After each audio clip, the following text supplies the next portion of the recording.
అందరికీ నమస్కారం. ఇప్పుడు మనం చూస్తున్నటువంటి ఈ మిరప తోట ఖమ్మం జిల్లా రఘునాథపల్లెం మండలం పంగిడి గ్రామంలోని గుగులోతు భిక్షపతి గారి మిరప తోట. ఈ భిక్షపతి గారు ఖమ్మం సాయికృష్ణ సీడ్స్ నుంచి శ్రీ సాయి హైబ్రిడ్ సీడ్స్ వారి SLR 369 వెరైటీ తెచ్చి ఇక్కడ సాగు చేయడం జరిగింది.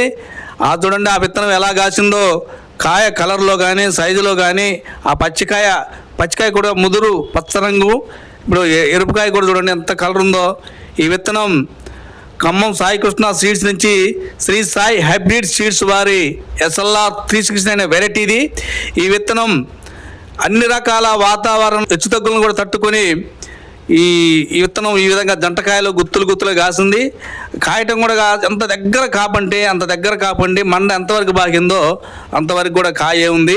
ఈ కాయ కూడా చెట్టు నిండా ఒక జడ కాపు కాసినట్టు కాసింది. జడ కాపులాగా కింద నుంచి పై వరకు కూడా అసలు అంతులేని విధంగా ఈ కాయ కాసింది. అయితే వాస్తవానికి అయితే ఏమైందంటే ఈ సంవత్సరం 2025 ఎండింగ్లో ఇప్పుడు 26లో ఎక్కువ వర్షాలు వచ్చినాయి మిరప తోటల మీద.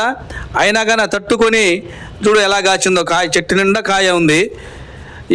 దాంతోపాటు అధిక వర్షాలతో పాటు ఈ సంవత్సరం ఇప్పుడు నల్లి ఎఫెక్ట్ కూడా బాగా ఉంది. ఆ నల్లి ఎఫెక్ట్ కూడా తట్టుకొని ఈ రోజు వరకు ఈ కాయ ఇలా కాసింది. ఈ కాయ ఇప్పుడు కాయ అంటే గింజ కూడా ఉంది, కాయ కలర్లో బాగుంది. ముఖ్యంగా ఇది చెట్టు ఎంతవరకు మండ బాకిందో అంతవరకు కాయ కాసింది. మీరు చూస్తున్నారు చూడండి ఇప్పుడు ఎట్లా ఉందో. ఇది ఎకరానికి వచ్చేసి 30 నుంచి 35 క్వింటాలు ఎట్టి పరిస్థితులు తగ్గేదిలే అన్నట్టుగా కాసింది కాయ.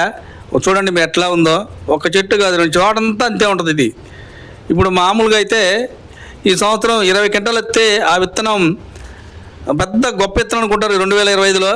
కానీ ఈ విత్తనం 30 క్వింటాల పైన వచ్చిందండి ఈ విత్తనం శ్రీ సాయి హైబ్రిడ్ సీడ్స్ వారి SLR 369 వెరైటీ అండి. ఎంత గుత్తులు కాయ కాసిందంటే అసలు ఎంత చిక్కడి కాయ ఇప్పుడు ఈ సంవత్సరం ఎప్పుడు చూడలేదండి ఇది. ఈ సంవత్సరం ఈ విధంగా కాసిందంటే ఈ సంవత్సరం ఇది హైలైట్ అండి విత్తనం. ఈ విత్తనానికైతే వాస్తవానికి అన్ని విత్తనాలు పోయినాయి, చుట్టుపక్కల కూడా చాలా రకాల విత్తనాలు కూడా పోయినాయి. కానీ ఈ విత్తనం మొద్దిత్తనం అండి. ఇది అన్ని రకాల ఆటపోటు తట్టుకొని నిలబడింది. SLR 369 వెరైటీ అండి ఇది.